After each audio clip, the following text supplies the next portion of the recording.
손에 그 달 모양의 흉터, 대체 언제부터 어떻게 생긴 것입니까? 폭우가 쏟아지던 늦은 밤, 서울 변두리의 낡은 국밥집에 국내 굴지의 대기업 태양그룹을 이끄는 강태양 회장 일행이 불쑥 들어섰습니다. 설거지통 앞에서 묵묵히 일하던 18소년 민준, 그의 왼손 손등에는 어린 시절의 흔적인 작은 초승달 모양의 흉터가 있었고, 물을 따르러 다가온 소년의 그 흉터를 본 순간 강 회장의 얼굴은 완전히 굳어버리고 말았습니다. 30년 동안 억눌러왔던 비극적인 과거와 잃어버린 아들에 대한 집념이 되살아나는 그 순간, 회장의 손목에 새겨진 흉터와 소름 끼칠 만큼 정확히 일치하는 운명의 증표를 확인한 것입니다. 평범하고 반복되던 소년의 일상은 물론 거대한 재벌가의 역사까지 통째로 뒤흔들 이 우연하고도 충격적인 재회로 인해 국밥집은 걷잡을 수 없는 운명의 소용돌이 속으로 휘말려 들어가기 시작했습니다. 이야기 시작 전 좋아요와 구독을 눌러주세요. 또 어디서 시청하고 계신가요? 댓글로 지역을 남겨주시면 그곳에 좋은 일만 가득하길 기원하겠습니다. 비가 억수같이 쏟아지는 늦은 저녁이었습니다. 서울 변두리의 낡은 국밥집 주방에서는 김이 모락모락 피어올랐고, 설거지통 앞에 서 있는 한 소년의 손은 뜨거운 물에 빨갛게 달아올라 있었습니다. 18살 민준이는 학교를 마치고 매일같이 이곳에 와서 설거지를 도왔습니다. 국밥집 주인 할머니는 그의 유일한 가족이었습니다. 친할머니는 아니었지만 10년 전 고아원에서 나온 그를 받아준 유일한 사람이었습니다. 그날도 민준이는 묵묵히 그릇을 닦아내고 있었습니다. 손등에는 화상 자국처럼 보이는 희미한 흉터가 있었는데 그것은 그가 기억할 수 없는 어린 시절부터 있던 것이었습니다. 흉터는 작은 초승달 모양이었고 왼쪽 손등 한가운데 자리 잡고 있었습니다. 민준이는 가끔 그 흉터를 만지작거리며 자신의 과거를 상상하곤 했습니다. 어디서 왔을까? 부모는 누구일까? 왜 고아원에 있었을까? 하지만 답은 없었습니다.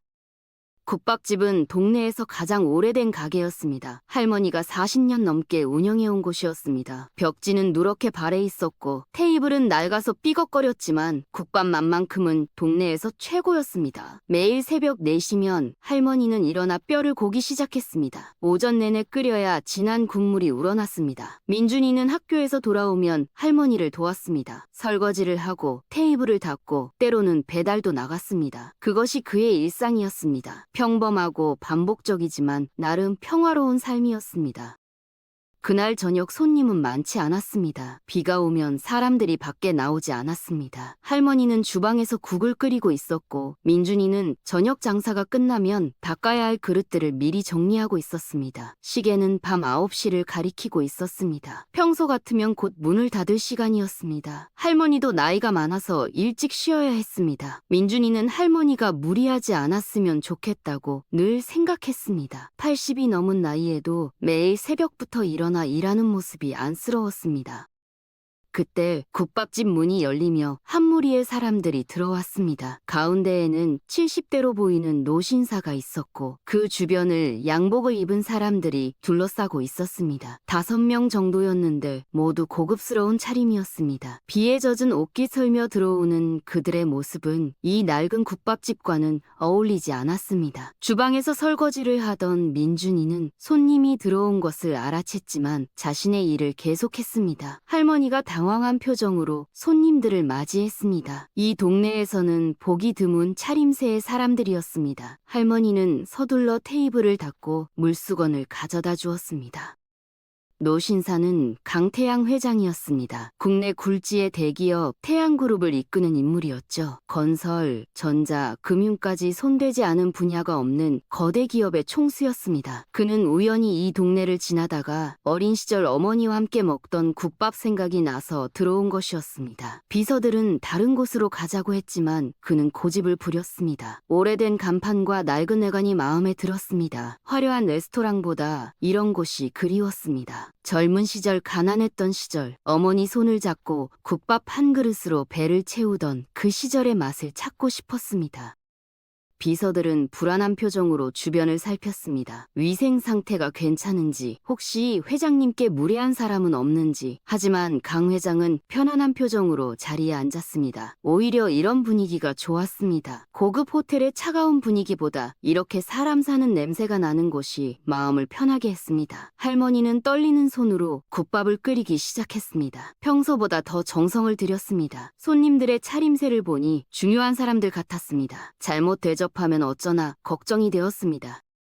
민준이는 주방 한쪽에서 계속 설거지를 하고 있었습니다. 물소리가 주방을 가득 채웠습니다. 그는 고개를 들어 잠깐 홀을 바라보았습니다. 낯선 손님들이 앉아 있었습니다. 특히 가운데 앉은 노신사의 모습이 눈에 들어왔습니다. 자세가 꼿꼿하고 눈빛이 예리했지만 동시에 어딘가 슬퍼 보였습니다. 민준이는 다시 설거지에 집중했습니다. 자신과는 상관없는 세계의 사람들이라고 생각했습니다.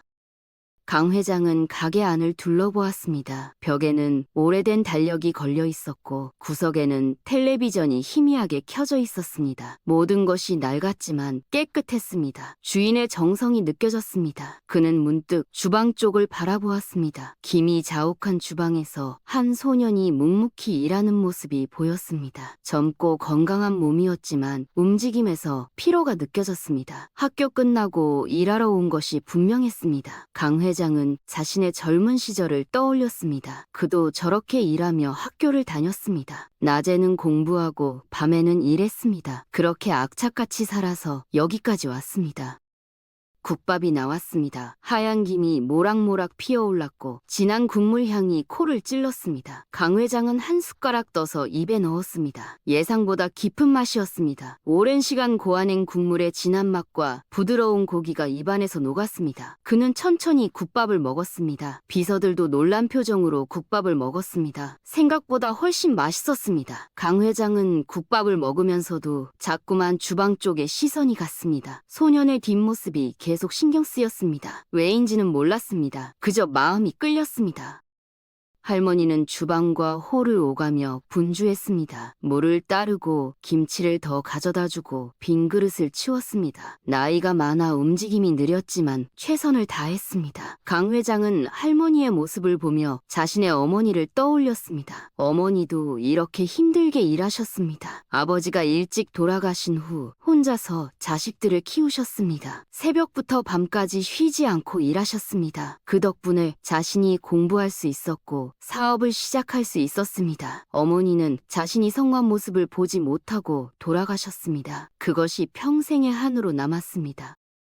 식사를 마칠 무렵 민준이가 물이 담긴 주전자를 들고 홀로 나왔습니다. 손님들의 물잔을 채우기 위해서였습니다. 그가 강 회장의 테이블로 다가왔습니다. 조심스럽게 물잔을 채우기 시작했습니다. 그 순간 강 회장의 시선이 소년의 손에 고정되었습니다. 소년의 왼손 손등에는 작은 달 모양의 흉터가 있었습니다. 강 회장의 얼굴에서 혈색이 사라졌습니다. 그의 눈이 점점 커지더니 손이 미세하게 떨리기 시작했습니다. 숨이 막히는 것 같았습니다. 심장이 미친 듯이 뛰기 시작했습니다.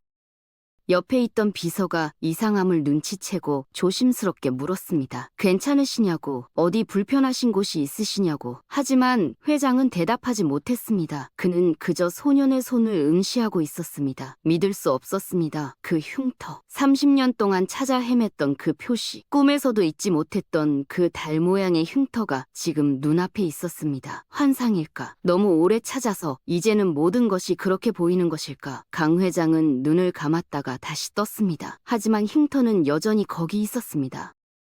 민준이는 이상한 분위기를 느끼고 뒤로 물러섰습니다. 노신사가 자신을 뚫어지게 쳐다보고 있었습니다. 무슨 잘못을 한 건가 걱정이 되었습니다. 혹시 물을 잘못 따랐나, 실수한 게 있나 생각했습니다. 강 회장은 떨리는 목소리로 물었습니다. 그 흉터가 어떻게 생긴 것이냐고, 언제부터 있었냐고. 목소리에는 간절함이 묻어났습니다. 민준이는 당황했습니다. 낯선 사람이 갑자기 자신의 흉터에 대해 묻는 것이 이상했습니다. 하지만 정중하게 대답했습니다. 자신도 정확히 모른다고, 태어났을 때부터 있었던 것 같다고 했습니다. 고아원 선생님도 민준이가 왔을 때 이미 있었다고 말했다고 했습니다. 강 회장은 천천히 자리에서 일어났습니다. 다리가 휘청거렸고 비서가 재빨리 부축했습니다. 회장님, 괜찮으시냐는 목소리가 들렸지만 강 회장은 대답하지 않았습니다. 그는 천천히 자신의 왼손 손목을 걷어 올렸습니다. 거기에도 똑같은 달 모양의 흉터가 있었습니다. 같은 위치에, 같은 크기로, 같은 모양으로 말입니다. 비서들이 놀라서 회장의 손을 바라보았습니다. 그들도 그 흉터를 알고 있었습니다. 회장님이 어릴 때 생긴 화상 자국이라고 들었습니다. 그리고 잃어버린 아들도 같은 흉터가 있었다는 것도 알고 있었습니다. 주방에서 이 광경을 지켜보던 할머니가 놀라서 나왔습니다. 무슨 일인가 싶어 걱정스러운 표정을 지었습니다. 손님이 아픈 건가? 음식에 문제가 있었나? 불안했습니다. 강 회장은 소년에게 다가갔습니다. 떨리는 손으로 민준이의 손을 잡았습니다. 민준이는 놀라서 물러서려 했지만 강 회장의 눈빛에서 뭔가 절박한 것을 느꼈습니다. 회장은 두 사람의 손을 나란히 놓고 비교했습니다. 똑같았습니다. 위치도, 크기도, 모양도, 기적이었습니다. 30년 만에 찾은 기적이었습니다. 강 회장은 소년에게 물었습니다. 이름이 무엇이냐고, 생년월일이 언제냐고, 어디서 태어났냐고. 목소리는 점점 떨렸습니다. 민준이는 떨리는 목소리로 대답했습니다. 자신의 본명은 알 수 없다고, 고아원에서 지어준 이름이 민준이라고 했습니다. 추정 생년월일은 1995년 3월 15일이라고 했습니다. 정확한 날짜는 아니고 고아원에 온 날짜를 기준으로 역산한 것이라고 했습니다. 어디서 태어났는지도 모른다고, 자신에 대해 아는 것이 거의 없다고 했습니다. 강 회장의 입술이 파르르 떨렸습니다. 1995년 3월 15일, 그날은 그가 아들을 잃은 날이었습니다. 정확히 30년 전 1995년 3월 15일이었습니다. 봄날의 화창한 날씨였던 그날, 가족과 함께 나들이를 가던 그날, 모든 것이 무너진 그날, 강 회장은 주저앉듯 의자에 앉았습니다. 비서들이 긴장한 표정으로 그를 둘러쌌습니다. 물을 가져오고 부채질을 하고 병원에 연락해야 하냐고 물었습니다. 하지만 강 회장은 손을 저었습니다. 괜찮다고, 잠깐만 앉아있으면 된다고 했습니다. 할머니는 무슨 일인지 몰라 불안한 표정을 지었습니다. 민준이도 당황한 얼굴로 강 회장을 바라보았습니다. 무슨 일이 벌어지고 있는 건지 이해할 수 없었습니다. 자신의 흉터와 저 노인의 흉터가 같다는 것이 무슨 의미일까? 우연일까? 아니면 뭔가 다른 이유가 있는 걸까? 마음이 복잡해졌습니다.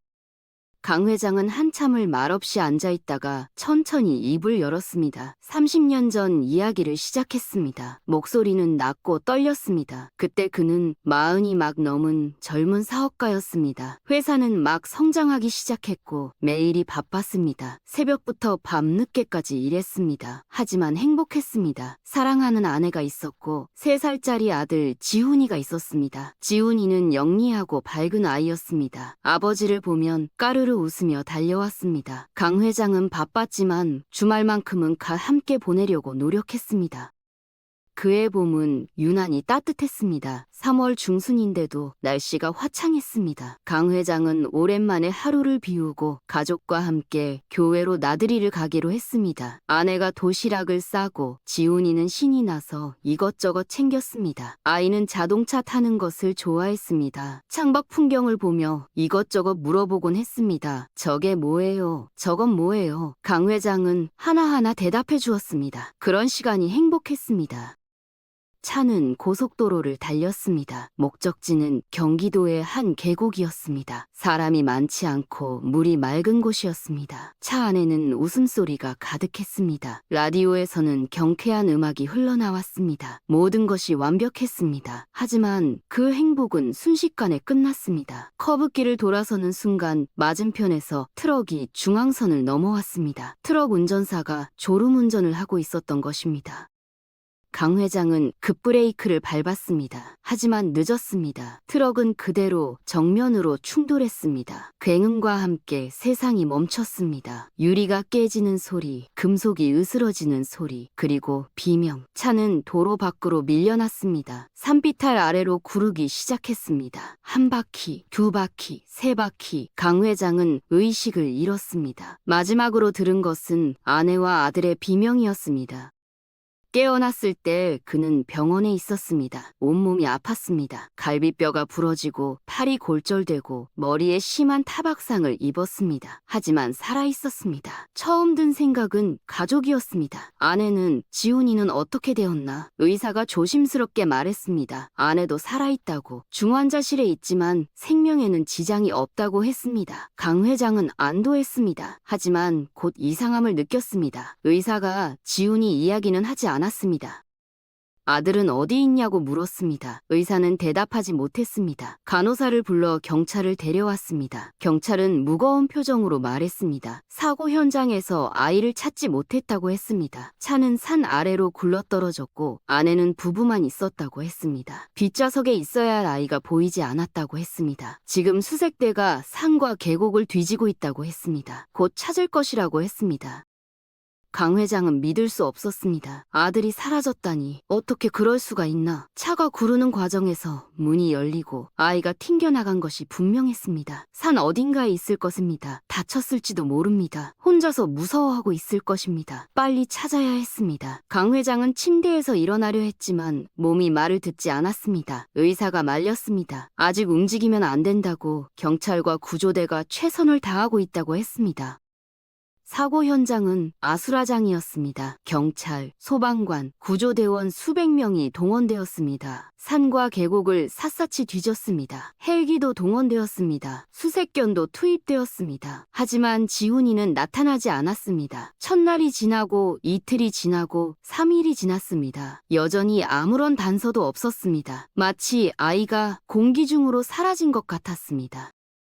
강 회장은 퇴원하자마자 현장으로 달려갔습니다. 의사가 말렸지만 듣지 않았습니다. 몸은 아팠지만 아들을 찾아야 했습니다. 그는 직접 산을 뒤졌습니다. 목이 쉬도록 아들 이름을 불렀습니다. 지훈아, 지훈아. 대답은 없었습니다. 바람 소리와 새 소리만 들렸습니다. 아내도 퇴원하고 함께 찾았습니다. 두 사람은 미친 사람처럼 산을 헤매었습니다. 손이 찢어지고 발이 부르트도록 걸었습니다.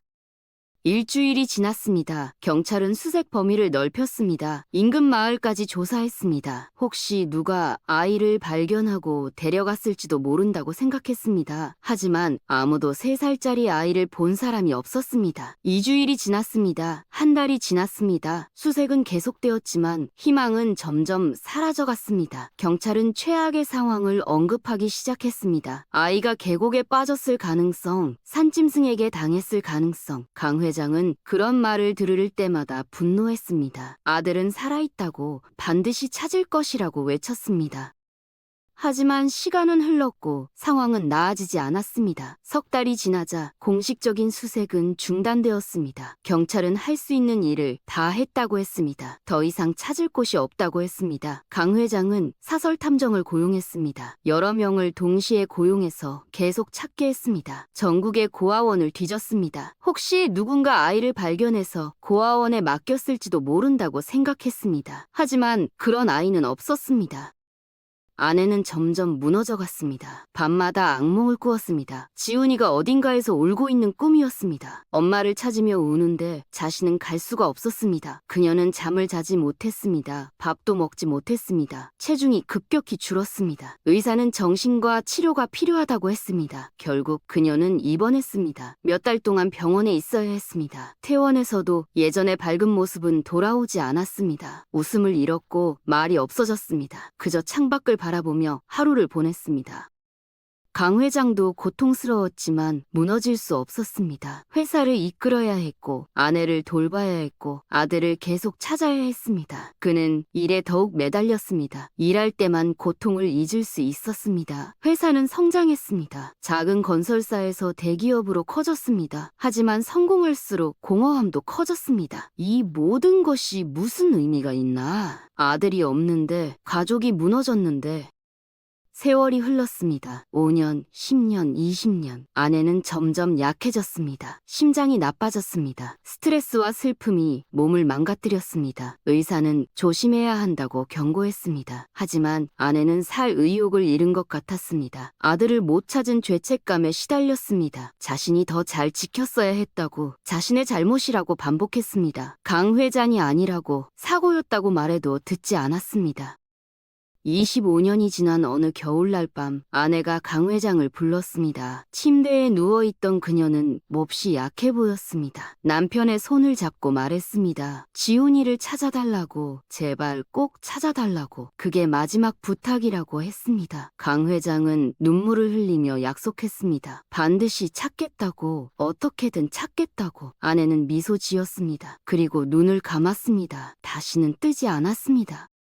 장례식은 조용히 치러졌습니다. 많은 사람이 왔지만 강 회장은 아무도 보지 못했습니다. 그는 아내의 관 앞에 서서 또 한 번 약속했습니다. 지훈이를 꼭 찾겠다고, 그래서 아내에게 데려가겠다고. 그 후 강 회장은 더욱 집요하게 아들을 찾았습니다. 더 많은 탐정을 고용하고 더 많은 돈을 썼습니다. 전국의 모든 고아원 기록을 다시 조사했습니다. 실종 아동 찾기 단체에 거액을 기부했습니다. 하지만 단서는 없었습니다. 그렇게 또 5년이 지났습니다. 강 회장은 70이 되었습니다. 머리는 하얗게 새고 허리는 굽었습니다. 하지만 포기하지 않았습니다. 아내와의 약속을 잊지 않았습니다. 매년 사고 날짜가 되면 그 현장을 찾았습니다. 산을 걸으며 아들을 불렀습니다. 대답은 없었지만 계속 불렀습니다. 그리고 오늘 비 오는 이 저녁에 우연히 들어간 국밥집에서 그 흉터를 보았습니다. 30년 동안 찾아 헤맸던 바로 그 표시를. 강 회장의 이야기는 길었습니다. 국밥집 안은 고요했습니다. 비서들도 할머니도 민준이도 숨을 죽이고 들었습니다. 강 회장은 이야기를 하는 내내 눈물을 흘렸습니다. 70이 넘은 노인의 얼굴에 주름을 따라 눈물이 흘러내렸습니다. 30년 동안 억눌러왔던 슬픔이 터져나왔습니다. 그는 흉터 이야기를 자세히 했습니다. 지훈이가 돌 때였습니다. 집에서 아이를 보고 있었는데 잠깐 한눈을 판 사이에 아이가 부엌으로 기어갔습니다. 그리고 테이블 위에 주전자를 잡아당겼습니다. 뜨거운 물이 아이의 손에 쏟아졌습니다. 아이가 울었고 강 회장 부부는 급히 병원으로 데려갔습니다. 다행히 큰 화상은 아니었습니다. 치료를 받고 회복되었지만 작은 흉터가 남았습니다. 왼손 손등에 초승달 모양으로 말입니다. 신기한 것은 강 회장 자신도 같은 위치에 같은 흉터가 있다는 것이었습니다. 그 역시 어릴 때 뜨거운 물에 데어서 생긴 흉터였습니다. 부자가 똑같은 위치에 똑같은 흉터를 갖게 된 것입니다. 의사는 우연이라고 했습니다. 유전적 특징은 아니라고 했습니다. 하지만 강 회장 부부에게는 특별한 의미였습니다. 부자의 인연을 보여주는 표시 같았습니다. 아내는 농담으로 말했습니다. 이 표시 덕분에 나중에 길 잃어도 찾을 수 있겠다고. 그 말이 예언이 될 줄은 꿈에도 몰랐습니다. 사고 후 경찰에게 아들의 특징을 설명할 때도 이 흉터를 강조했습니다. 전국에 수배 전단을 돌릴 때도 흉터 이야기를 꼭 포함시켰습니다. 하지만 30년 동안 이 흉터를 가진 아이를 찾지 못했습니다. 그러다가 오늘 이렇게 우연히 만났습니다. 강 회장은 떨리는 손으로 민준이의 손을 다시 잡았습니다. 그리고 자신의 손을 나란히 놓았습니다. 비서들이 휴대폰을 꺼내 사진을 찍었습니다. 증거를 남겨야 했습니다. 민준이는 혼란스러웠습니다. 이 모든 이야기가 믿기지 않았습니다. 자신이 정말 저 노인의 아들일까? 30년 전에 사라진 그 아이일까? 가슴이 두근거렸습니다. 평생 궁금했던 자신의 정체를 알 수 있을지도 모른다는 생각에 설레기도 하고 두렵기도 했습니다. 동시에 의심도 들었습니다. 혹시 이것이 사기는 아닐까? 재벌 회장을 노린 누군가의 계획은 아닐까? 하지만 강 회장의 눈빛을 보니 그런 것 같지 않았습니다. 그 눈에는 진심이 있었습니다. 할머니가 조심스럽게 물었습니다. 그럼 민준이가 정말 회장님의 아들이냐고. 강 회장은 확신할 수는 없다고 대답했습니다. 하지만 가능성이 높다고 했습니다. 흉터의 위치와 모양이 정확히 일치한다고. 생년월일도 맞는다고. 하지만 확실하게 하려면 과학적 검사가 필요하다고 했습니다. 유전자 검사를 하면 확실히 알 수 있다고 했습니다. 민준이에게 검사를 받아줄 수 있겠냐고 조심스럽게 물었습니다. 민준이는 할머니를 바라보았습니다. 할머니는 복잡한 표정을 지었습니다. 기쁘기도 하고 슬프기도 했습니다. 만약 민준이가 정말 회장의 아들이라면 이제 떠나가야 할 것입니다. 10년 동안 함께 산 손자를 잃게 되는 것입니다. 하지만 동시에 민준이에게는 좋은 일이었습니다. 가족을 찾는 것은 모든 고아의 꿈이었습니다. 할머니는 고개를 끄덕였습니다. 검사를 받아보라고 했습니다. 진실을 알아야 한다고 했습니다. 그날 밤 강 회장은 국밥집을 떠나지 않았습니다. 비서들을 시켜 근처 호텔에 방을 잡게 했지만 자신은 국밥집 구석 자리에 앉아 있었습니다. 민준이가 일하는 모습을 계속 지켜보았습니다. 소녀는 묵묵히 설거지를 끝내고 바닥을 닦고 테이블을 정리했습니다. 일하는 모습이 성실했습니다. 강 회장은 가슴이 벅찼습니다. 저 소년이 정말 지훈이라면 30년 동안 어떻게 살았을까? 얼마나 힘들었을까? 외롭지 않았을까? 할머니는 강 회장에게 차를 내왔습니다. 그리고 조심스럽게 이야기를 시작했습니다. 민준이를 처음 만난 이야기를 했습니다. 10년 전이었습니다. 할머니는 국밥집을 운영하며 혼자 살고 있었습니다. 자식이 없어서 외로웠습니다. 어느 날 근처 고아원 원장이 찾아왔습니다. 곧 고아원을 떠나야 하는 아이가 있는데 갈 곳이 없다고 했습니다. 혹시 일손을 도와줄 아이가 필요하지 않냐고 물었습니다. 할머니는 처음에는 망설였습니다. 자신도 나이가 많고 형편이 넉넉하지 않았습니다. 하지만 아이를 보는 순간 마음이 움직였습니다. 8살 민준이는 마른 체구에 큰 눈을 가진 아이였습니다. 말이 없고 조용했지만 눈빛이 착했습니다. 할머니는 그 자리에서 아이를 데려오기로 했습니다. 법적으로 입양한 것은 아니었지만 가족처럼 살았습니다.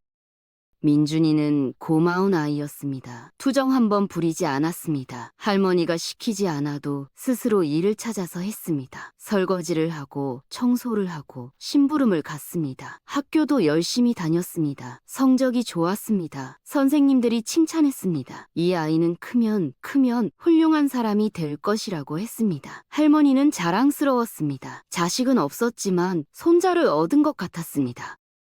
하지만 할머니는 늘 미안했습니다. 더 좋은 것을 해주지 못해서, 좁은 방에서 함께 살고 맛있는 음식을 자주 먹이지 못하고 새 옷을 사주지 못해서. 민준이는 불평하지 않았습니다. 오히려 할머니를 위로했습니다. 자신은 행복하다고, 할머니와 함께 있어서 좋다고 말했습니다. 그 말을 들을 때마다 할머니는 울었습니다. 강 회장은 할머니의 이야기를 경청했습니다. 그리고 깊이 고개를 숙여 감사를 표했습니다. 할머니가 아들을 돌봐주었다고, 그 은혜를 평생 잊지 않겠다고 했습니다. 할머니는 손을 저었습니다. 자신은 아무것도 안 했다고, 민준이가 오히려 자신을 도와준 것이라고 했습니다. 두 노인은 서로를 바라보며 이해의 눈빛을 주고받았습니다. 밤이 깊어졌습니다. 민준이는 일을 마치고 강 회장 앞에 앉았습니다. 어색한 침묵이 흘렀습니다. 무슨 말을 해야 할지 몰랐습니다. 강 회장이 먼저 입을 열었습니다. 무섭지 않냐고, 갑자기 이런 일이 생겨서 놀랐을 거라고 했습니다. 민준이는 솔직하게 대답했습니다. 무섭기도 하고 믿기지도 않는다고, 하지만 동시에 궁금하다고 했습니다. 자신이 누구인지 알고 싶다고 했습니다. 강 회장은 천천히 지갑에서 낡은 사진을 꺼냈습니다. 30년 동안 지갑에 넣고 다닌 사진이었습니다. 가장자리가 달아 있었고 색이 발해 있었습니다. 거기에는 젊은 부부와 3살짜리 아이가 웃고 있었습니다. 공원에서 찍은 사진 같았습니다. 아이는 아버지 어깨에 타고 있었고 어머니는 옆에서 웃고 있었습니다. 행복한 가족의 모습이었습니다. 민준이는 사진을 받아들고 한참을 들여다보았습니다. 사진 속 아이의 얼굴은 흐릿했지만 밝은 미소를 짓고 있었습니다. 저 아이가 자신일까? 믿기 어려웠습니다. 하지만 무언가가 가슴속에서 울렁이는 것을 느꼈습니다. 설명할 수 없는 감정이었습니다. 그리움 같기도 하고 슬픔 같기도 했습니다. 사진 속 여자, 어머니라는 사람을 바라보았습니다. 따뜻해 보이는 미소였습니다. 만나보고 싶었습니다. 강 회장이 조심스럽게 말했습니다. 어머니는 이미 세상을 떠났다고, 10년 전에 돌아가셨다고, 아들을 찾지 못한 슬픔 때문에 아프셨고 결국 심장이 견디지 못했다고, 마지막 순간까지 지훈이 이름을 불렀다고. 민준이의 눈에 눈물이 고였습니다. 만나보지도 못한 어머니였지만 슬펐습니다. 자신 때문에 그렇게 고통받았다는 것이 미안했습니다. 다음 날 아침 일찍 병원으로 갔습니다. 강 회장이 소유한 대학병원이었습니다. 최고의 의료진과 장비가 있었습니다. 유전자 검사실에서 전문의가 기다리고 있었습니다. 검사 과정을 자세히 설명했습니다. 혈액을 채취해서 DNA를 분석한다고 했습니다. 결과는 일주일 정도 걸린다고 했습니다. 정확도는 99.99%라고 했습니다. 민준이는 팔을 걷어 올렸습니다. 간호사가 주사 바늘을 꽂았습니다. 빨간 피가 투명한 튜브로 흘러들어갔습니다. 그 피 속에 자신의 정체에 대한 답이 있었습니다. 강 회장도 체열을 했습니다. 두 사람의 혈액 샘플은 정중하게 다루어졌습니다. 의사는 일주일 후에 결과를 알려주겠다고 약속했습니다.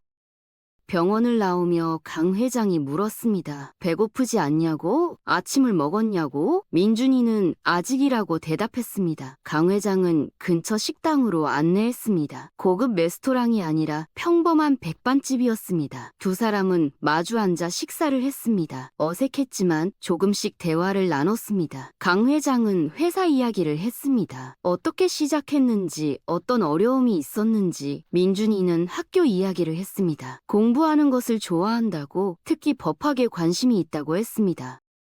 식사를 마치고 강 회장은 민준이를 차에 태워 집으로 데려다 주었습니다. 국밥집 앞에 차가 섰습니다. 민준이가 내리려 할 때 강 회장이 말했습니다. 일주일 동안 편히 지내라고, 무슨 일이 있으면 언제든 연락하라고 명함을 건넸습니다. 거기에는 직통 번호가 적혀 있었습니다. 민준이는 명함을 받아들고 차에서 내렸습니다. 차가 떠나는 것을 지켜보았습니다. 검은 고급 세단이 골목을 빠져나가 사라졌습니다.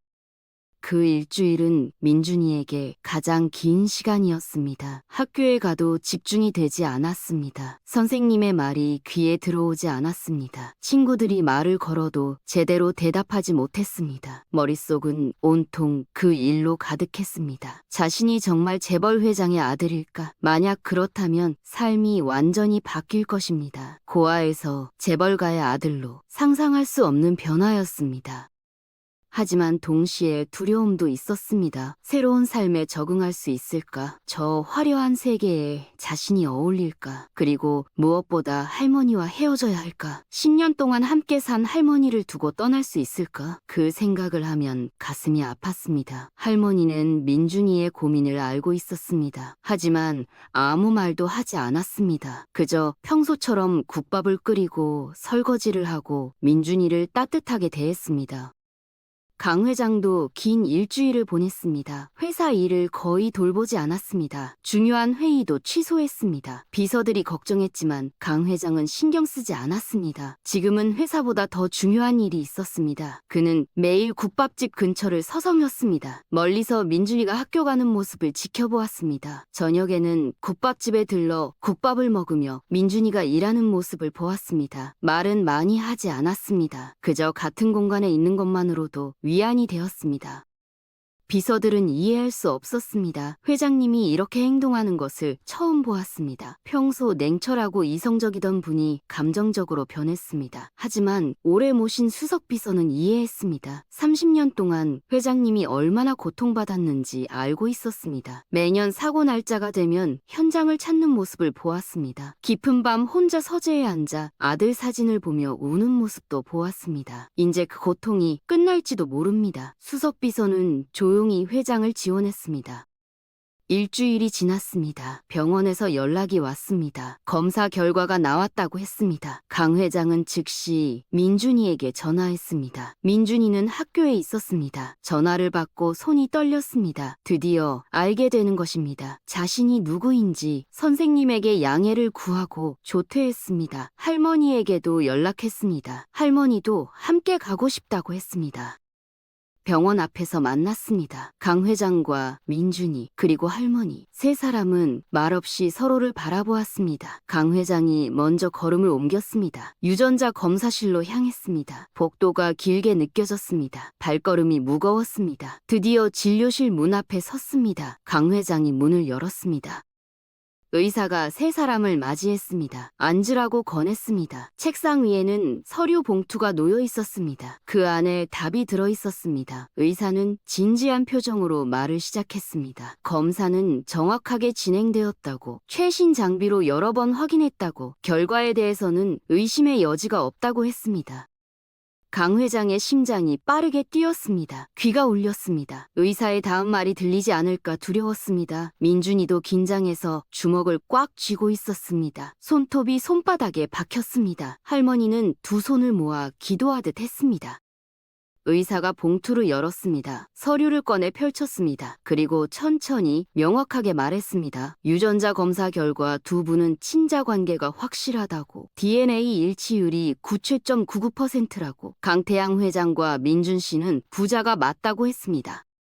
그 순간 세상이 멈췄습니다. 강 회장의 눈에서 눈물이 쏟아졌습니다. 소리내어 울었습니다. 이른이 넘은 노인이 아이처럼 울었습니다. 30년 동안 억눌러왔던 모든 감정이 터져나왔습니다. 슬픔과 기쁨, 그리움과 안도가 뒤섞여 있었습니다. 그는 의자에서 일어나 민준이를 끌어안았습니다. 지훈아! 지훈아! 이름을 부르며 울었습니다.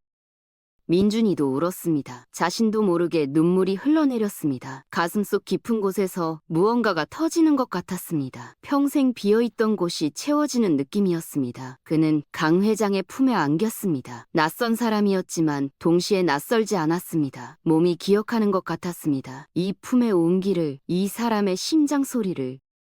할머니도 울었습니다. 기쁨과 슬픔이 뒤섞인 눈물이었습니다. 민준이가 가족을 찾아서 기뻤습니다. 하지만 동시에 이제 떠나보내야 한다는 슬픔도 있었습니다. 의사와 비서들도 눈시울을 붉혔습니다. 이런 기적 같은 순간을 목격하는 것은 흔한 일이 아니었습니다. 한참을 울고 난 후에야 강 회장이 민준이를 놓았습니다. 하지만 손은 계속 잡고 있었습니다. 놓으면 다시 사라질 것 같았습니다. 그는 민준이의 얼굴을 자세히 들여다보았습니다. 30년 만에 보는 아들의 얼굴. 많이 자랐습니다. 더 이상 3살짜리 아기가 아니었습니다. 18살 청년이 되어 있었습니다. 하지만 눈빛은 여전했습니다. 사진 속 아기와 같은 맑은 눈빛이었습니다.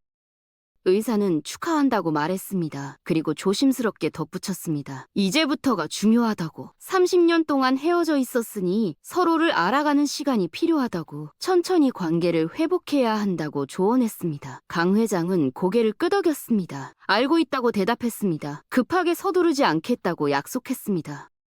병원을 나왔습니다. 햇살이 밝았습니다. 세상이 다르게 보였습니다. 강 회장은 민준이와 할머니를 식당으로 안내했습니다. 축하할 일이니 함께 식사하자고 했습니다. 이번에는 좋은 레스토랑으로 갔습니다. 하지만 분위기는 부담스럽지 않았습니다. 세 사람은 편안하게 식사를 했습니다. 강 회장은 할머니에게 거듭 감사를 표했습니다. 아들을 돌봐주어서 고맙다고, 평생 은혜를 잊지 않겠다고 했습니다. 식사를 마치고 강 회장이 제안했습니다. 이제 민준이를 자신의 집으로 데려가고 싶다고, 함께 살고 싶다고. 하지만 민준이는 주저했습니다. 할머니를 두고 갈 수 없다고 했습니다. 10년 동안 함께 산 할머니가 혼자 남겨지는 것이 걱정된다고 했습니다. 강 회장은 그 마음을 이해했습니다. 그래서 다시 제안했습니다. 할머니도 함께 모시겠다고, 넓은 집에서 함께 살자고 했습니다. 할머니는 고개를 저었습니다. 감사하지만 사양하겠다고 했습니다. 자신은 국밥집이 편하다고, 평생 그곳에서 살았는데 이제 와서 바꾸기 어렵다고 했습니다. 그리고 손님들이 있다고, 자신을 찾는 단골들이 많다고 했습니다. 민준이는 할머니의 손을 잡았습니다. 그럼 자신도 국밥집에 남겠다고 했습니다. 할머니를 두고 갈 수 없다고 했습니다. 강 회장은 난처했습니다. 30년 만에 찾은 아들을 다시 떠나보낼 수 없었습니다. 하지만 억지로 데려갈 수도 없었습니다. 그는 생각했습니다. 그리고 절충안을 제시했습니다. 평일에는 민준이가 할머니와 함께 지내고 주말에는 자신과 함께 보내는 것이 어떻겠냐고, 서서히 익숙해지는 것이 좋을 것 같다고 했습니다. 민준이와 할머니는 그 제안을 받아들였습니다. 좋은 방법 같았습니다. 급하게 모든 것을 바꾸는 것보다 천천히 적응하는 것이 나았습니다. 그렇게 새로운 생활이 시작되었습니다. 민준이는 평일에는 국밥집에서 할머니와 지내고 주말에는 강 회장의 저택으로 갔습니다. 처음에는 어색했습니다. 거대한 집, 수많은 하인들, 고급스러운 가구들, 모든 것이 낯설었습니다. 하지만 강 회장은 민준이를 편하게 대했습니다. 격식을 차리지 않았습니다. 함께 산책하고 영화를 보고 이야기를 나눴습니다. 30년 동안 하지 못했던 대화를 조금씩 채워나갔습니다. 강 회장은 민준이에게 과거를 들려주었습니다. 어떻게 사업을 시작했는지, 어떤 어려움이 있었는지, 어머니 이야기도 많이 했습니다. 어머니가 어떤 사람이었는지, 민준이를 얼마나 사랑했는지.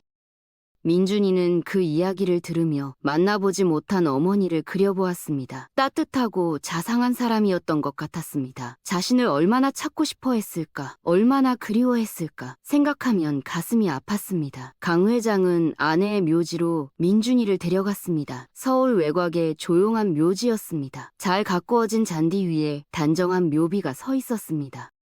강 회장은 묘비 앞에 무릎을 꿇었습니다. 그리고 말했습니다. 지훈이를 찾았다고, 약속을 지켰다고, 이제 편히 쉬어도 된다고. 민준이도 옆에 무릎을 꿇었습니다. 만나보지 못한 어머니에게 인사했습니다. 늦었지만 왔다고, 보고 싶다고. 두 사람은 한참을 그렇게 앉아 있었습니다. 바람이 불어와 나뭇잎을 흔들었습니다. 마치 어머니가 대답하는 것 같았습니다.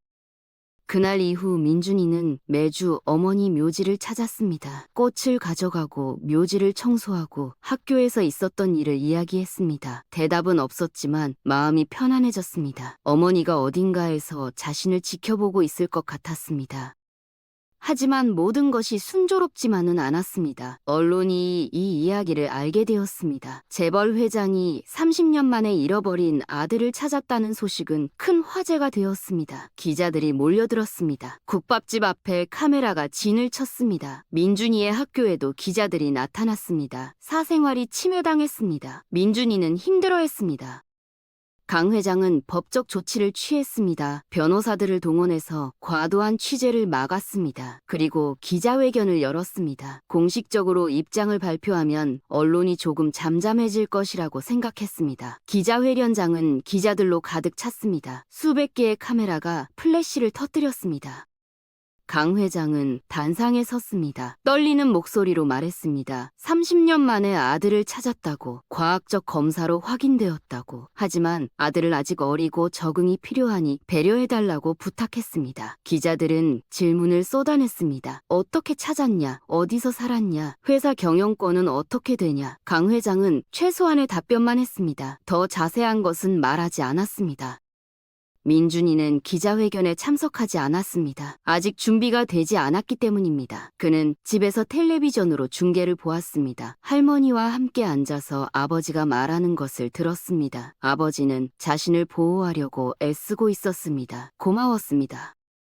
회사 내부에서도 파장이 있었습니다. 강 회장에게는 동생 강태준이 있었습니다. 그는 회사의 부회장을 맡고 있었습니다. 조카가 사라진 후 30년 동안 그는 형의 후계자 역할을 해왔습니다. 회사를 물려받을 것이라고 기대했습니다. 실제로 강 회장도 그렇게 생각하고 있었습니다. 하지만 이제 상황이 달라졌습니다.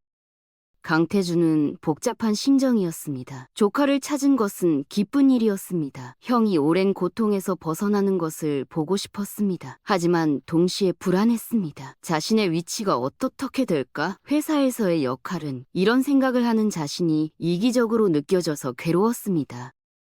강 회장은 동생을 불렀습니다. 둘만의 자리를 마련했습니다. 형제는 오랜만에 술을 마셨습니다. 강 회장이 먼저 말했습니다. 미안하다고, 갑자기 이런 일이 생겨서 당황스러울 것이라고. 강태준은 고개를 저었습니다. 미안할 것 없다고, 당연한 일이라고 했습니다. 하지만 목소리에는 쓸쓸함이 묻어났습니다. 강 회장은 동생의 마음을 알았습니다. 그래서 약속했습니다. 회사 경영에 대해서는 당분간 아무것도 바꾸지 않겠다고. 민준이는 아직 어리고 배워야 할 것이 많다고. 적어도 10년은 지금 체제를 유지하겠다고 했습니다. 강태준은 고개를 끄덕였습니다. 하지만 완전히 안심하지는 못했습니다.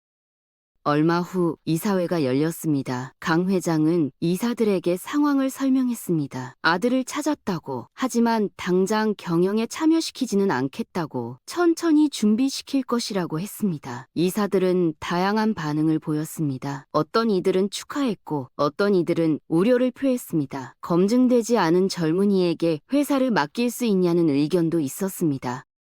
강태준과 가까운 이사들은 더욱 신중한 태도를 보였습니다. 유전자 검사가 정말 정확한지, 혹시 실수는 없었는지 따졌습니다. 강 회장은 인내심을 갖고 설명했습니다. 검사는 여러 번 확인했다고, 의심의 여지가 없다고. 하지만 일부 이사들은 여전히 의심했습니다. 강태준은 형에게 제안했습니다. 제3의 기관에서 다시 한번 검사를 받는 것이 어떻겠냐고, 모든 의심을 없애기 위해서라고 했습니다.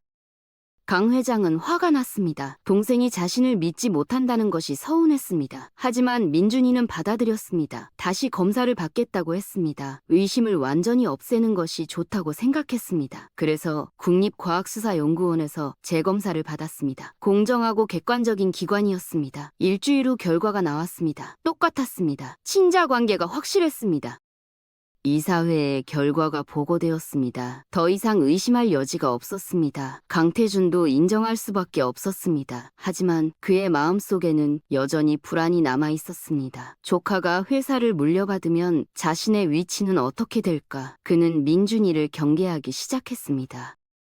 민준이는 이런 분위기를 느꼈습니다. 회사 사람들이 자신을 바라보는 시선이 복잡하다는 것을 알았습니다. 어떤 이들은 호의적이었지만 어떤 이들은 경계했습니다. 특히 삼촌 강태준의 태도가 차가웠습니다. 민준이는 이해했습니다. 삼촌의 입장에서는 자신이 반갑지 않을 것입니다. 하지만 이해한다고 해서 덜 아픈 것은 아니었습니다.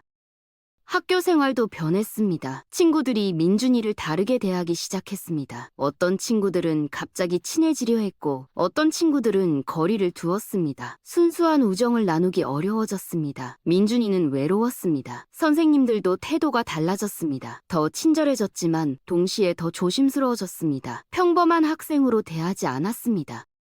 민준이는 때때로 예전이 그리웠습니다. 아무도 자신을 몰랐던 시절, 그저 평범한 고아 소년이었던 시절, 국밥집에서 설거지를 하고 학교에 가고 친구들과 농담을 나누던 평범한 일상, 그때가 더 편했습니다. 하지만 시간을 되돌릴 수는 없었습니다. 이제 그는 강지훈이었습니다. 재벌 회장의 아들이었습니다. 강 회장은 아들의 고민을 알았습니다. 그래서 조심스럽게 접근했습니다. 억지로 뭔가를 강요하지 않았습니다. 민준이가 원하는 것을 물었습니다. 어떻게 살고 싶은지, 무엇을 하고 싶은지 민준이는 솔직하게 대답했습니다. 법학을 공부하고 싶다고, 변호사가 되어서 어려운 사람들을 돕고 싶다고 했습니다. 강 회장은 고개를 끄덕였습니다. 좋은 꿈이라고 했습니다. 지원하겠다고 약속했습니다. 하지만 한 가지 제안을 했습니다. 법학과 함께 경영학도 공부하면 어떻겠냐고. 두 가지를 모두 알면 더 많은 일을 할 수 있을 것이라고 했습니다. 민준이는 생각해보겠다고 대답했습니다.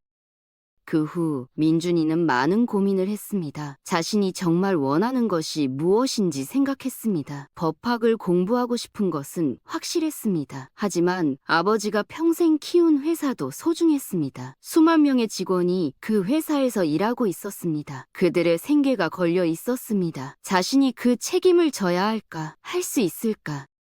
할머니와 이야기를 나눴습니다. 할머니는 지혜로운 조언을 해주었습니다. 네가 하고 싶은 일을 하라고. 의무감 때문에 원하지 않는 일을 하면 불행해진다고. 하지만 동시에 책임도 중요하다고. 받은 것이 있으면 돌려줘야 한다고 했습니다. 민준이는 할머니의 말을 곱씹었습니다.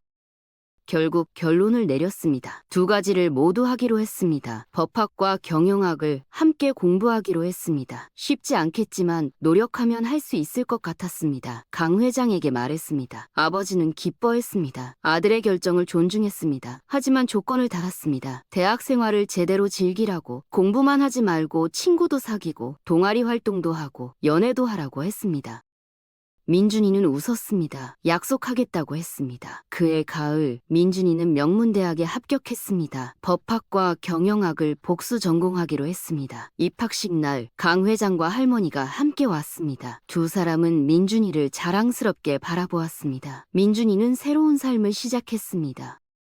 아이들을 가르치면서 민준이는 자신의 과거를 떠올렸습니다. 자신도 절했었다고 생각했습니다. 도움이 필요한 아이였습니다. 할머니가 도와주었기에 지금의 자신이 있었습니다. 이제 자신이 돌려줄 차례였습니다. 민준이는 봉사활동에 열심이었습니다. 아이들은 민준이를 좋아했습니다. 친절하고 따뜻한 형이었습니다. 강 회장은 아들의 모습을 흐뭇하게 지켜보았습니다. 돈과 지위에 흔들리지 않는 아들이 자랑스러웠습니다. 그는 민준이를 조금씩 회사 일에 참여시켰습니다. 주말에 회사에 데려가서 회의에 참석시켰습니다. 처음에는 듣기만 했습니다. 어떻게 회의가 진행되는지, 어떤 결정이 내려지는지 보게 했습니다.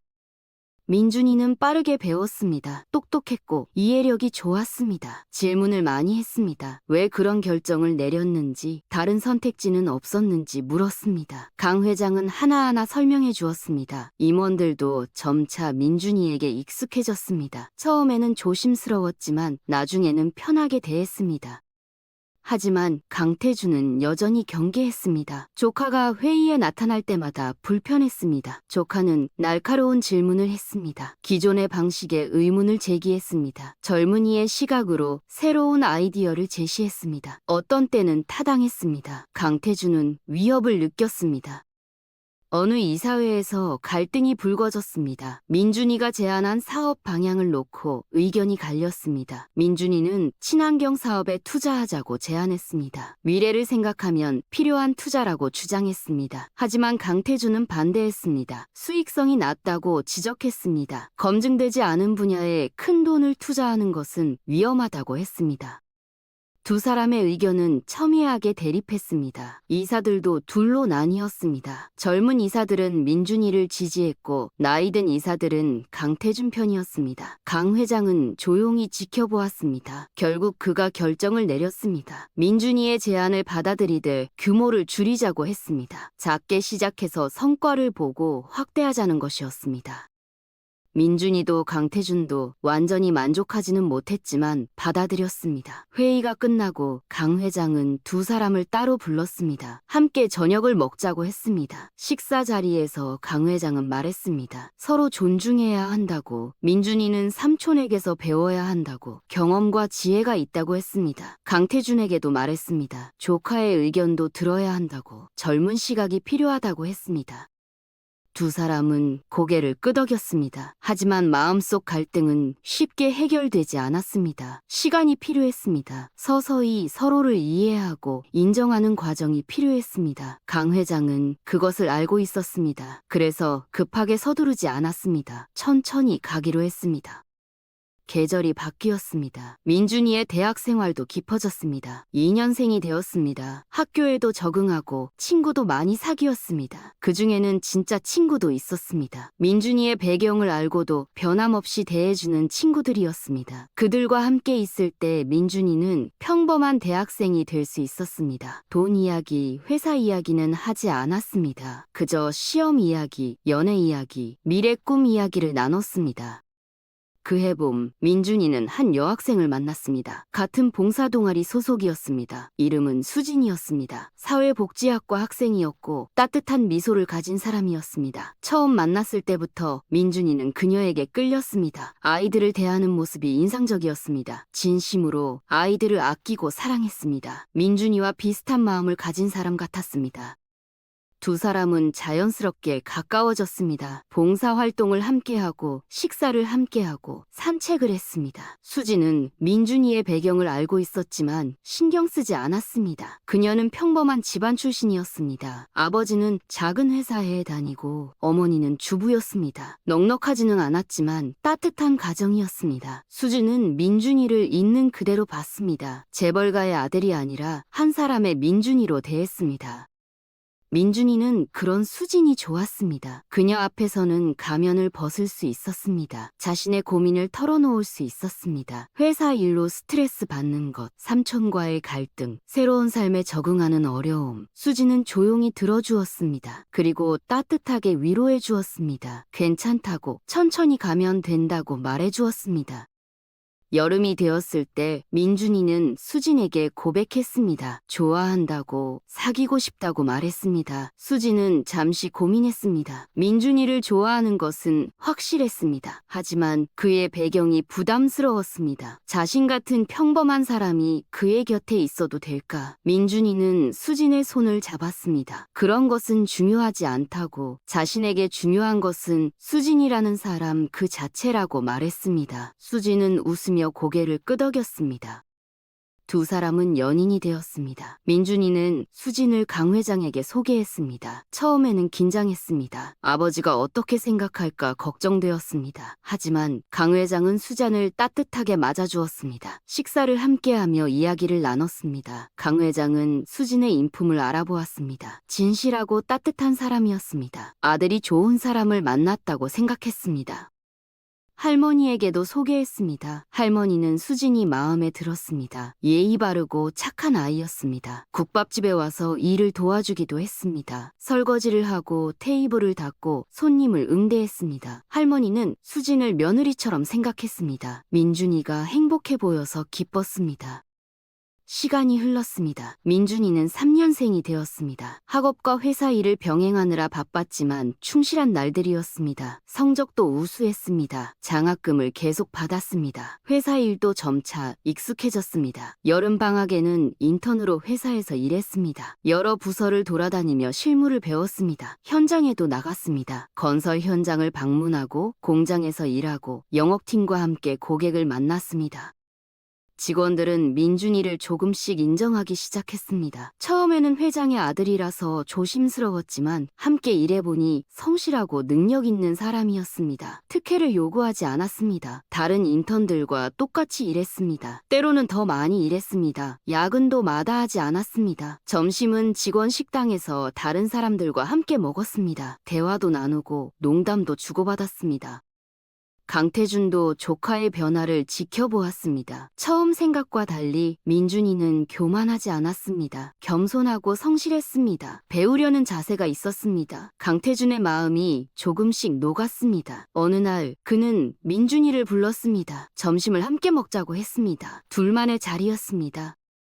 식당에서 강태준은 솔직하게 말했습니다. 처음에는 민준이를 받아들이기 힘들었다고, 자신의 위치가 위협받는 것 같았다고 했습니다. 하지만 이제는 생각이 바뀌었다고, 민준이가 회사에 필요한 사람이라는 것을 알았다고 했습니다. 함께 일하고 싶다고 말했습니다. 민준이는 고마웠습니다. 삼촌의 마음을 이해한다고 말했습니다. 자신도 삼촌에게서 많이 배우고 싶다고 했습니다. 그날 이후 두 사람의 관계는 많이 개선되었습니다. 강태준은 민준이에게 경영의 노하우를 가르쳐 주었습니다. 사람을 다루는 법, 위기를 관리하는 법, 결정을 내리는 법, 30년 넘게 쌓아온 경험을 나눠주었습니다. 민준이는 열심히 배웠습니다. 노트에 기록하고 질문하고 실천했습니다. 강태준은 조카가 자랑스러웠습니다. 강 회장은 이런 모습을 흐뭇하게 지켜보았습니다. 가족이 화해하는 것을 보니 마음이 편안했습니다. 그는 나이가 들수록 건강이 나빠졌습니다. 75세가 되었고 심장이 예전만 못했습니다. 의사는 조심해야 한다고 경고했습니다. 무리하지 말고 스트레스를 줄이라고 했습니다. 강 회장은 조금씩 회사 일에서 손을 떼기 시작했습니다. 중요한 결정만 내리고 나머지는 강태준과 전문 경영인에게 맡겼습니다. 그러던 어느 가을날 강 회장이 쓰러졌습니다. 회의 중이었습니다. 갑자기 가슴을 움켜쥐고 주저앉았습니다. 비서들이 놀라서 달려들었습니다. 구급차가 불렸고 병원으로 급히 이송되었습니다. 심근경색이었습니다. 심장에 혈액 공급이 막힌 것입니다. 의사들이 응급처치를 했습니다. 중환자실로 옮겨졌습니다. 민준이는 학교에서 연락을 받았습니다. 즉시 병원으로 달려갔습니다. 수진도 함께 왔습니다. 중환자실 앞에는 가족들과 임원들이 모여 있었습니다. 모두 불안한 표정이었습니다. 강태준은 창백한 얼굴로 서 있었습니다. 형이 위독하다는 말을 들었습니다. 민준이는 무릎이 꺾이는 것 같았습니다. 이제 막 찾은 아버지를 잃을 수는 없었습니다. 의사가 나왔습니다. 일단 위기는 넘겼다고 했습니다. 하지만 수술이 필요하다고 했습니다. 심장에 스텐트를 넣어야 한다고 설명했습니다. 수술은 위험했습니다. 나이도 많고 심장이 약해져 있었습니다. 하지만 하지 않으면 더 위험하다고 했습니다. 가족들은 수술을 결정했습니다. 다른 선택이 없었습니다.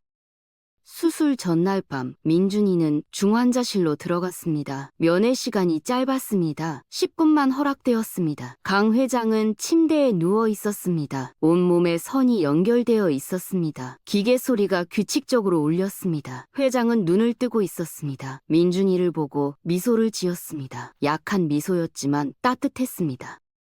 민준이는 아버지의 손을 잡았습니다. 따뜻한 손이었습니다. 아직 살아있었습니다. 강 회장이 말했습니다. 목소리는 작고 떨렸습니다. 지훈아, 걱정하지 말라고, 괜찮을 거라고 했습니다. 하지만 만약을 위해 말해두고 싶다고 했습니다. 회사 일은 신경 쓰지 말라고, 하고 싶은 대로 살라고, 법학을 공부하고 싶으면 그렇게 하라고 했습니다. 회사는 태준이가 잘 이끌 것이라고 했습니다. 민준이는 울먹였습니다. 그런 말 하지 말라고 했습니다. 아버지는 괜찮을 거라고, 수술 잘 될 거라고 말했습니다. 강 회장은 고개를 끄덕였습니다. 그리고 덧붙였습니다. 너를 찾아서 행복했다고, 30년 동안 찾아 헤맨 보람이 있었다고, 비록 짧았지만 함께한 시간이 소중했다고 말했습니다. 민준이는 눈물을 흘렸습니다. 자신도 행복했다고 대답했습니다. 아버지를 만나서 좋았다고 말했습니다. 간호사가 들어와서 시간이 되었다고 알렸습니다. 민준이는 아버지의 손을 놓기 싫었습니다. 하지만 놓아야 했습니다. 내일 수술 끝나고 다시 오겠다고 약속했습니다. 강 회장은 고개를 끄덕였습니다. 민준이가 나가는 모습을 지켜보았습니다. 문이 닫혔습니다. 밤새 민준이는 잠을 자지 못했습니다. 병원 복도를 오가며 기도했습니다. 신은 믿지 않았지만 그날만큼은 간절히 빌었습니다. 아버지를 살려달라고, 조금만 더 함께 있게 해달라고. 수진이 옆에서 민준이를 위로했습니다. 괜찮을 거라고, 믿으라고 말해주었습니다. 할머니도 병원에 왔습니다. 밤새 복도에서 기다렸습니다. 아침이 되었습니다. 수술이 시작되었습니다. 수술실 불이 켜졌습니다. 6시간이 걸린다고 했습니다. 민준이는 수술실 앞에 앉아서 기다렸습니다. 시간이 너무 느리게 갔습니다. 1시간, 2시간, 3시간. 강태준도 옆에 앉아 있었습니다. 형제는 말이 없었습니다. 그저 기다렸습니다. 4시간, 5시간이 지났습니다.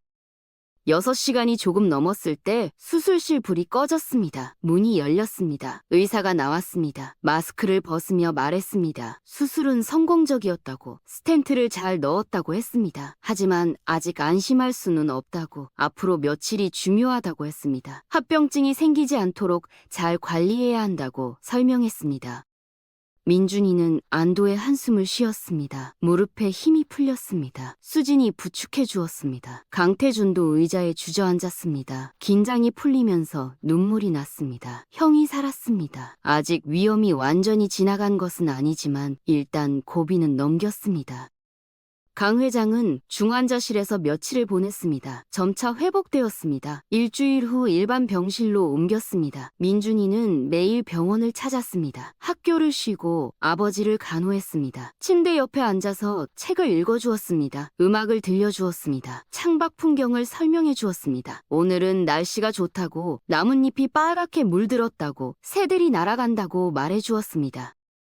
강 회장은 행복했습니다. 아들이 곁에 있었습니다. 자신을 돌봐주었습니다. 이런 날이 올 줄 몰랐습니다. 30년 동안 꿈꿨던 순간이었습니다. 죽음의 문턱까지 갔다 온 후에야 깨달았습니다. 중요한 것은 돈도 명예도 아니었습니다. 사랑하는 사람과 함께 있는 것, 그것이 전부였습니다. 한 달 후 강 회장은 퇴원했습니다. 건강은 많이 회복되었지만 예전처럼 일할 수는 없었습니다. 의사는 스트레스를 피하라고 했습니다. 충분히 쉬고 운동하고 건강하게 먹으라고 했습니다. 강 회장은 의사의 말을 따르기로 했습니다. 회사 경영에서 완전히 손을 뗐습니다. 강태준에게 대부분의 권한을 넘겼습니다. 명예회장 자리로 물러났습니다. 처음에는 불안했습니다. 평생을 회사와 함께 했는데 떠나는 것이 두려웠습니다. 하지만 곧 적응했습니다. 오히려 자유로웠습니다. 매일 해야 할 일에 쫓기지 않았습니다. 시간이 넉넉했습니다. 무엇을 할까 생각했습니다. 그리고 결정했습니다. 민준이와 함께 시간을 보내기로 했습니다. 잃어버린 30년을 조금이라도 되찾기로 했습니다. 강 회장은 민준이에게 제안했습니다. 함께 여행을 가자고. 민준이는 학교 일정을 조정해서 시간을 냈습니다. 두 사람은 제주도로 갔습니다. 바다를 보고 오름에 올랐습니다. 강 회장은 오랜만에 편안한 시간을 보냈습니다. 일에 대한 생각을 하지 않았습니다. 그저 아들과 함께 걷고 이야기를 나누고 바람을 느꼈습니다. 민준이도 좋았습니다. 아버지와 단둘이 보내는 시간이 소중했습니다. 아버지는 많은 이야기를 들려주었습니다. 어린 시절 이야기, 사업을 시작한 이야기, 어머니와의 추억. 민준이는 귀 기울여 들었습니다. 아버지의 인생을 이해하게 되었습니다. 얼마나 힘들었을지, 얼마나 외로웠을지 상상할 수 있었습니다. 강 회장도 민준이의 이야기를 들었습니다. 고아원에서의 생활, 할머니와의 시간, 학교에서 있었던 일들, 아들이 어떻게 자랐는지 알게 되었습니다. 함께하지 못한 시간을 조금씩 채워나갔습니다. 완전히 채울 수는 없었지만 노력했습니다. 서로를 이해하고 사랑하려 애썼습니다. 계절이 바뀌었습니다. 민준이는 4년생이 되었습니다. 졸업이 가까워졌습니다. 진로를 결정해야 했습니다. 로스쿨에 갈 것인가, 회사에 들어갈 것인가. 민준이는 고민했습니다. 두 가지 모두 하고 싶었습니다. 강 회장과 상담했습니다. 아버지는 조언했습니다. 우선 로스쿨에 가라고, 변호사 자격을 따라고 했습니다. 그 후에 회사 일을 해도 늦지 않다고 말했습니다. 민준이는 로스쿨에 지원했습니다. 우수한 성적으로 합격했습니다. 3년 과정이 시작되었습니다. 공부는 어려웠지만 보람이 있었습니다. 법을 배우면서 세상을 보는 눈이 넓어졌습니다. 정의가 무엇인지, 법이 어떻게 작동해야 하는지 고민했습니다. 수진도 대학원에 진학했습니다. 사회복지학 석사 과정이었습니다. 두 사람은 함께 공부하고 서로를 격려했습니다. 강 회장은 두 사람의 관계를 지켜보았습니다. 좋은 짝이라고 생각했습니다. 서로를 존중하고 사랑했습니다. 비슷한 가치관을 가지고 있었습니다. 약자를 돕고 싶어 하고 정의롭게 살고 싶어 했습니다. 강 회장은 두 사람을 응원했습니다. 로스쿨 2년 차가 되었을 때 민준이는 수진에게 청혼했습니다. 제주도 여행을 갔을 때였습니다. 바닷가에서 석양을 보며 무릎을 꿇었습니다. 반지를 꺼내며 말했습니다. 결혼해달라고, 평생 함께하고 싶다고. 수진은 울면서 고개를 끄덕였습니다. 그러겠다고 대답했습니다. 두 사람은 가족들에게 소식을 알렸습니다. 강 회장은 크게 기뻐했습니다. 며느리를 얻게 되었습니다. 수진의 부모님도 만났습니다. 평범한 분들이었지만 따뜻했습니다. 두 집안은 금방 친해졌습니다. 결혼 준비가 시작되었습니다. 결혼식은 조촐하게 치르기로 했습니다. 민준이의 뜻이었습니다. 화려한 것을 원하지 않았습니다. 가까운 사람들만 초대했습니다. 가족, 친구, 선생님들. 결혼식 날 날씨가 좋았습니다. 봄 햇살이 따사로웠습니다. 민준이는 턱시도를 입고 섰습니다. 수지는 하얀 드레스를 입고 입장했습니다. 아름다웠습니다. 강 회장은 앞자리에 앉아 있었습니다. 눈물을 흘렸습니다. 행복의 눈물이었습니다. 아들의 결혼식을 보게 되다니 꿈만 같았습니다. 옆에는 할머니가 앉아 있었습니다. 할머니도 울었습니다. 민준이가 이렇게 자라서 가정을 이루다니 감격스러웠습니다. 주례는 민준이의 은사님이 맡았습니다. 따뜻한 말씀을 해주었습니다. 서로 존중하고 사랑하라고, 어려울 때 함께하라고 했습니다. 민준이와 수지는 서로를 바라보며 서약했습니다. 평생 함께하겠다고, 기쁠 때나 슬플 때나 함께하겠다고 약속했습니다. 피로연에서 강 회장이 축사를 했습니다. 떨리는 목소리로 말했습니다. 오늘이 얼마나 기쁜 날인지. 30년 동안 잃어버렸던 아들을 찾았고 이제 그 아들이 결혼하는 것을 보게 되었다고. 인생이 이렇게 신기할 수가 없다고 했습니다. 며느리 수진을 환영한다고, 우리 가족이 되어줘서 고맙다고 말했습니다. 수진의 아버지도 인사말을 했습니다. 평범한 집안의 딸이 이렇게 좋은 사람을 만나서 감사하다고, 민준이가 딸을 잘 돌봐줄 것을 안다고, 두 사람이 행복하게 살기를 바란다고 했습니다. 하객들이 박수를 쳤습니다. 따뜻한 분위기였습니다. 신혼여행은 유럽으로 갔습니다. 2주 동안 여러 나라를 돌았습니다. 파리에서 에펠탑을 보고, 로마에서 콜로세움을 보고, 스위스에서 알프스를 봤습니다. 두 사람은 행복한 시간을 보냈습니다. 새로운 것을 함께 경험하고 추억을 만들었습니다.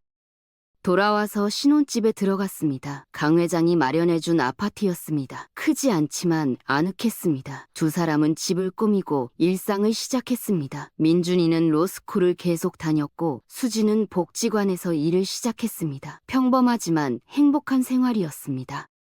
그해 가을, 민준이는 로스쿨을 졸업했습니다. 변호사 시험을 쳤습니다. 결과는 합격이었습니다. 우수한 성적으로 합격했습니다. 강 회장은 자랑스러웠습니다. 축하 파티를 열었습니다. 가족과 친구들이 모였습니다. 모두가 민준이를 축하했습니다.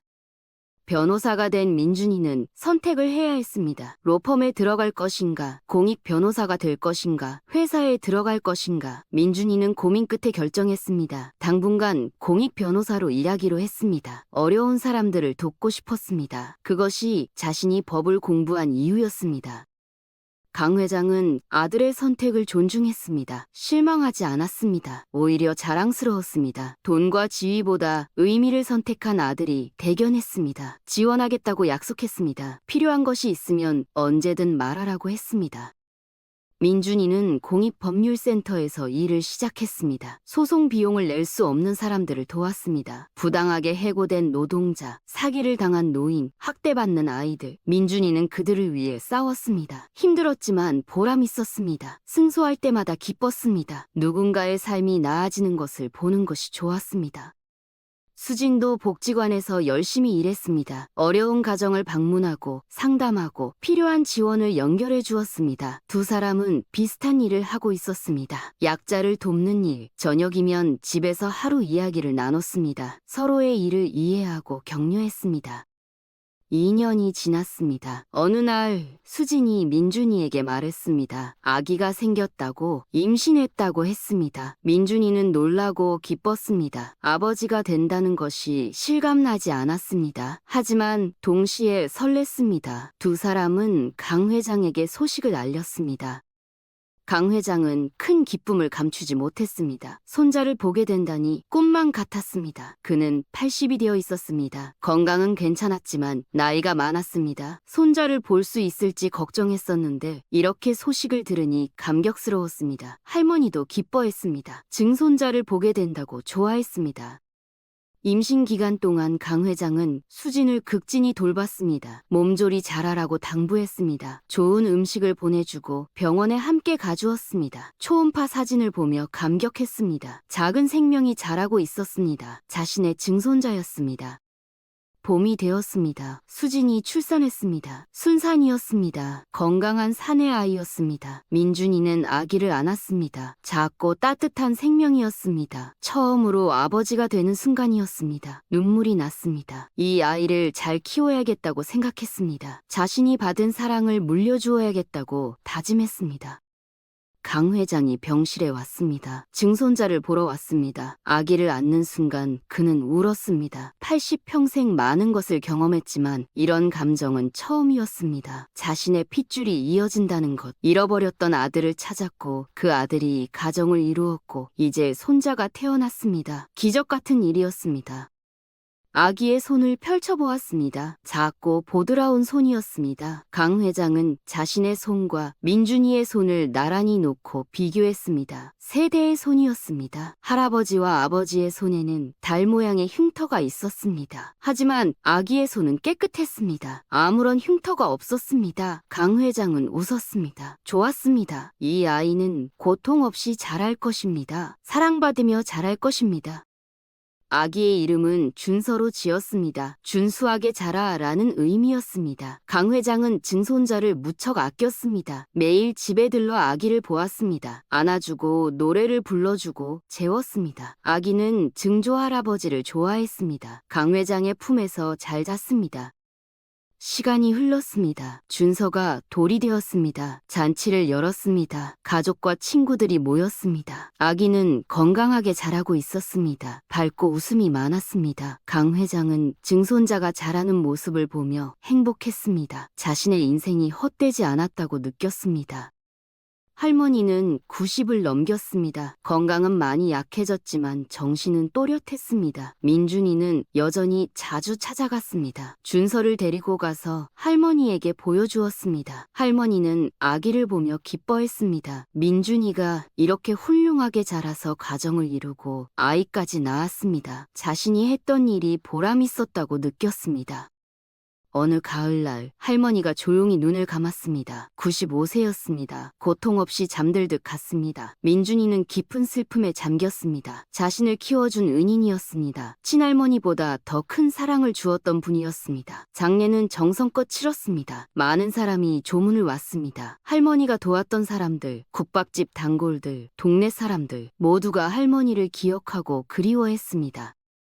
강 회장도 조문을 왔습니다. 할머니의 영정 앞에 서서 깊이 절했습니다. 아들을 돌봐주신 은혜를 평생 잊지 않겠다고 마음속으로 말했습니다. 할머니는 웃고 있는 사진이었습니다. 편안한 미소였습니다.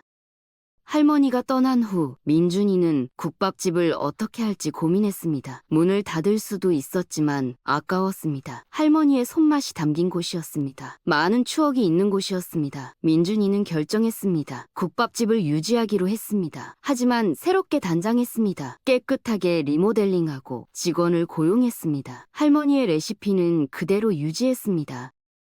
새로운 국밥집은 할머니의 국밥이라는 이름으로 다시 문을 열었습니다. 할머니를 기리기 위함이었습니다. 장사는 잘 되었습니다. 맛이 변하지 않아서 단골들이 계속 찾아왔습니다. 새로운 손님도 많았습니다. 수익금은 복지 사업에 사용했습니다. 어려운 아이들을 돕는 데 썼습니다. 할머니가 원했을 방식이었습니다. 민준이는 공익 변호사 일을 계속했습니다. 5년 동안 많은 사람을 도왔습니다. 명성을 얻었습니다. 정의로운 변호사로 알려졌습니다. 여러 곳에서 스카우트 제의가 왔습니다. 큰 로펌들이 높은 연봉을 제시했습니다. 하지만 민준이는 거절했습니다. 돈보다 중요한 것이 있었습니다. 강 회장은 85세가 되었습니다. 건강은 조금씩 나빠졌지만 정신은 맑았습니다. 그는 행복했습니다. 아들이 곁에 있었고 며느리가 있었고 증손자가 있었습니다. 완벽한 가족이었습니다. 그는 가끔 지난 삶을 돌아보았습니다. 많은 일이 있었습니다. 성공도 있었고 실패도 있었습니다. 하지만 가장 중요한 것은 아들을 찾은 것이었습니다.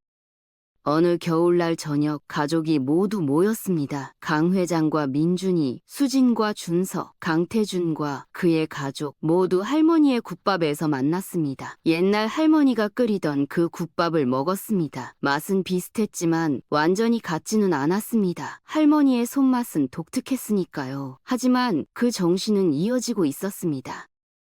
식사를 하며 강 회장은 가족들의 얼굴을 하나하나 바라보았습니다. 아들 민준이는 의젓한 아버지가 되어 있었습니다. 며느리 수지는 따뜻한 어머니였습니다. 증손자 준서는 밝게 자라고 있었습니다. 동생 태준이도 이제는 진심으로 조카를 아꼈습니다. 모든 것이 제자리를 찾았습니다.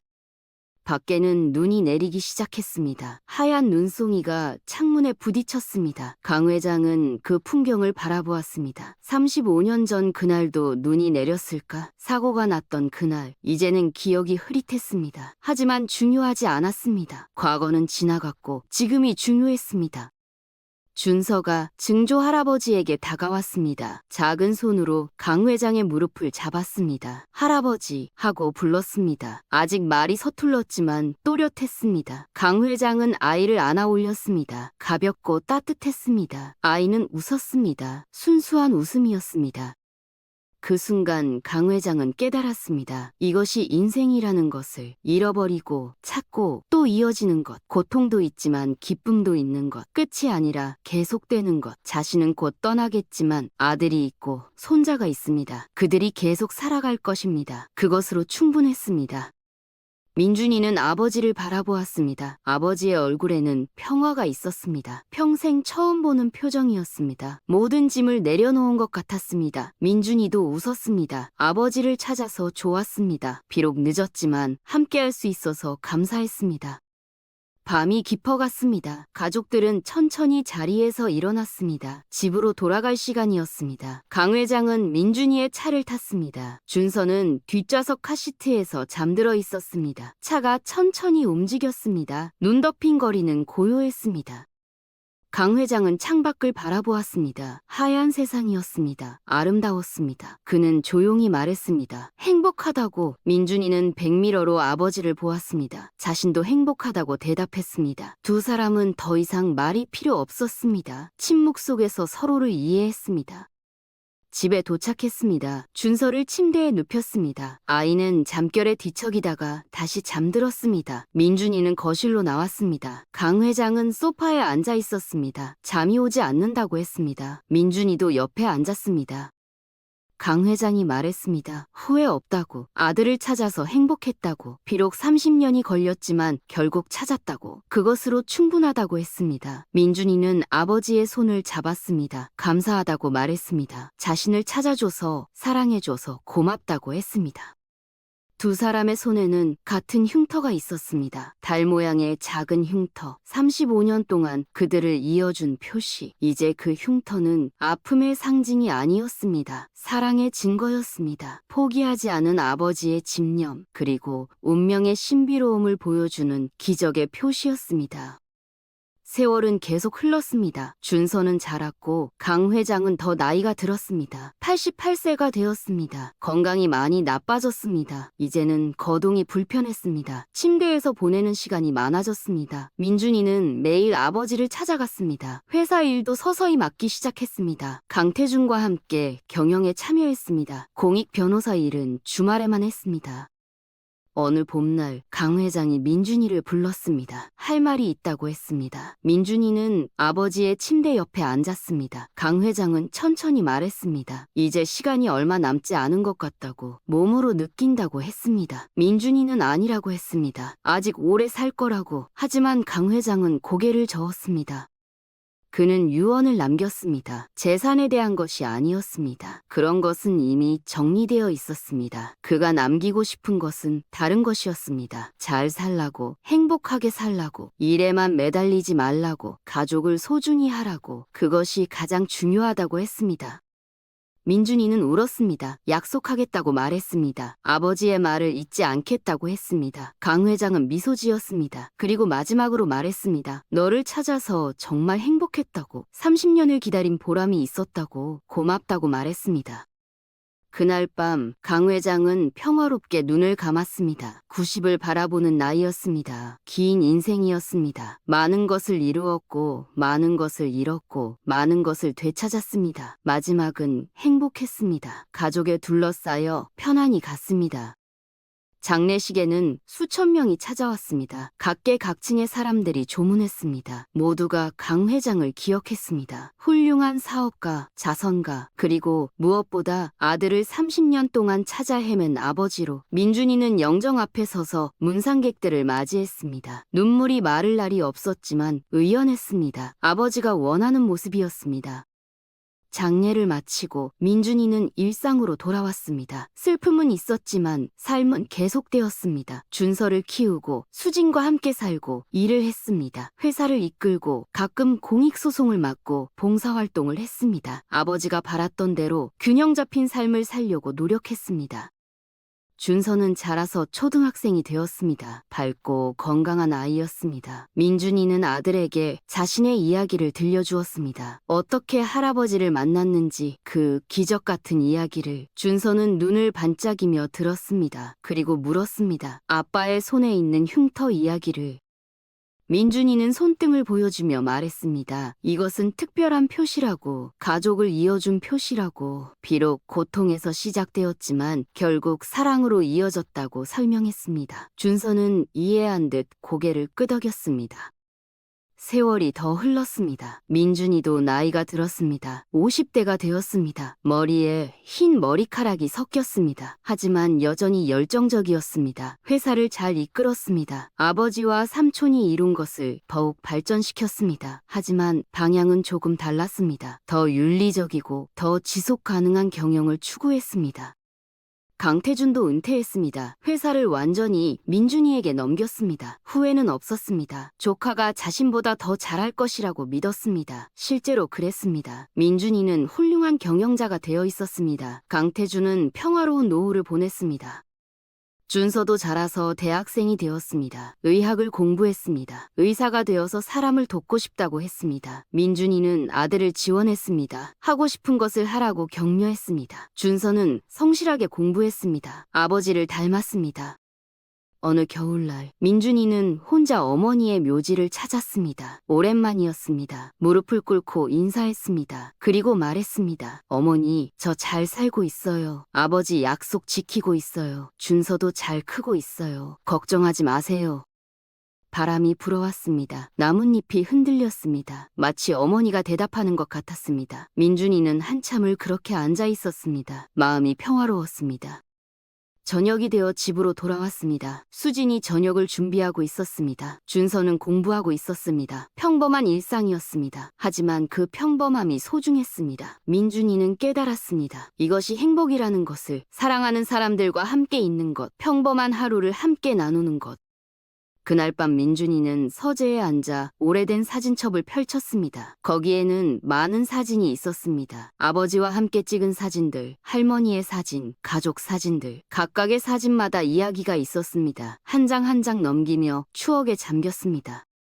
마지막 페이지에는 특별한 사진이 있었습니다. 비 오는 날 밤 국밥집 앞에서 찍은 사진. 강 회장과 민준이가 나란히 서 있었습니다. 둘 다 젖은 옷을 입고 있었지만 얼굴에는 미소가 있었습니다. 운명의 그날, 모든 것이 시작된 그날, 민준이는 사진을 쓰다듬었습니다. 창밖을 보니 눈이 내리기 시작했습니다. 하얀 눈송이가 천천히 내려왔습니다. 아름다웠습니다. 민준이는 손등의 흉터를 바라보았습니다. 작은 달 모양의 흉터, 이제는 아픔이 아니었습니다. 기적의 증거였습니다. 사랑의 표시였습니다.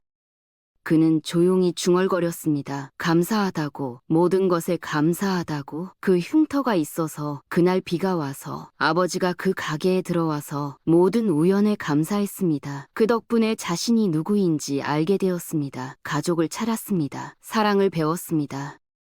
민준이는 사진첩을 덮었습니다. 그리고 미소 지었습니다. 과거는 아름다운 추억이 되었습니다. 슬픔도 있었지만 이제는 평화였습니다. 그는 일어나서 거실로 갔습니다. 가족이 있었습니다. 수진이 웃고 있었고 준서가 이야기를 하고 있었습니다. 민준이는 그들과 함께 앉았습니다. 밤이 깊어갔습니다. 눈은 계속 내렸습니다. 세상을 하얗게 덮었습니다. 하지만 집 안은 따뜻했습니다. 사랑으로 가득했습니다. 민준이는 행복했습니다. 진정으로 행복했습니다. 그리고 알았습니다. 이것이 아버지가 원했던 것이라는 것을, 이것이 할머니가 바랐던 것이라는 것을, 이것이 어머니가 꿈꿨던 것이라는 것을. 그는 눈을 감았습니다. 마음속으로 말했습니다. 아버지, 할머니, 어머니, 저 잘 살고 있어요. 행복해요. 감사해요. 사랑해요. 바람이 창문을 두드렸습니다. 마치 대답하는 것 같았습니다. 민준이는 미소 지으며 눈을 떴습니다. 그리고 가족과 함께 시간을 보냈습니다. 평범하지만 소중한 순간들을. 그것이 인생이었습니다. 그것이 사랑이었습니다. 그것이 기적이었습니다.